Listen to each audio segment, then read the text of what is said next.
पापी डॉल, नींबू मिर्ची का श्राप।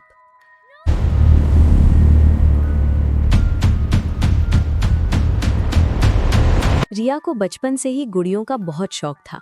उसका कमरा रंग बिरंगी डॉल से भरा रहता था। हर नई गुड़ियों उसके लिए एक नई दोस्त जैसी होती थी। एक दिन वो बाजार गई। भीड़ से थोड़ा दूर एक पुरानी धूल भरी खिलौनों की दुकान थी। जाने क्यों उसके कदम अपने आप उस दुकान की ओर बढ़ गए। अंदर हल्की पीली रोशनी थी और शेल्फ पर पुरानी गुड़ियां सजी थीं। तभी उसकी नज़र एक सफ़ेद ड्रेस पहनी गुड़िया पर पड़ी। बड़ी काली आंखें, होठों पर हल्की मुस्कान, लेकिन उस मुस्कान में अजीब सी ठंडक थी।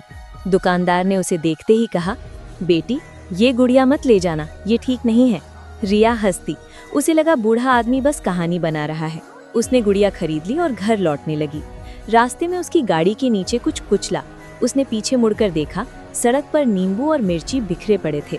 उसने ध्यान नहीं दिया और घर चली गई। उस रात से सब बदल गया। पहली रात जब रिया सो रही थी, उसने महसूस किया कि कोई उसे देख रहा है। उसने आंखें खोली तो देखा गुड़िया कुर्सी पर बैठी थी, सीधा उसकी ओर देखती हुई।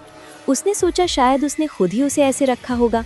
सुबह उठी तो सब सामान्य लगा, लेकिन नाश्ते के समय जब उसने दूध का गिलास उठाया, उसमें एक मरा हुआ कॉकरोच तैर रहा था। उसे अजीब लगा। पीछे मुड़ी तो गुड़िया की मुस्कान पहले से चौली थी। अगले दिन उसकी एक और गुड़िया टूटी हुई मिली। फिर रात को दरवाज़ा अपने आप खुल गया। कभी बाथरूम का नल अपने आप चलने लगा। घर में कोई और नहीं था। अब रिया डरने लगी थी।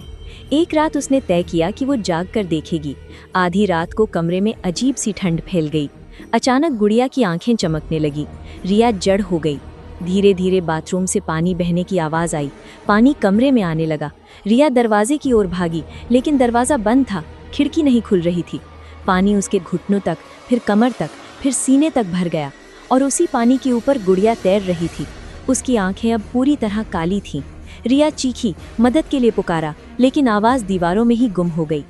कुछ ही मिनटों में कमरा शांत हो गया। सुबह पड़ोसियों ने देखा कि घर का दरवाज़ा खुला है और अंदर पानी फैला हुआ है। पुलिस आई। रिया को पानी में डूबा पाया गया। लेकिन एक अजीब बात थी। कमरे के बीचों बीच, जहाँ सबसे ज़्यादा पानी था, वही सफ़ेद ड्रेस वाली गुड़िया बिल्कुल सूखी खड़ी थी। उसकी होठों पर वही ठंडी मुस्कान थी। कुछ दिनों बाद वही गुड़िया फिर उसी पुरानी दुकान की शेल्फ पर रखी दिखाई दी, और इस बार उसकी मुस्कान और भी गहरी थी। अंतिम चेतावनी: अगर आपको सड़क पर कभी कुचला हुआ नींबू मिर्ची दिखे या किसी पुरानी दुकान में कोई गुड़िया आपको बिना पलक झपकाए देखती मिले, तो उसे घर लाने की गलती मत करना, क्योंकि कुछ खिलौने सिर्फ खेलने के लिए नहीं होते।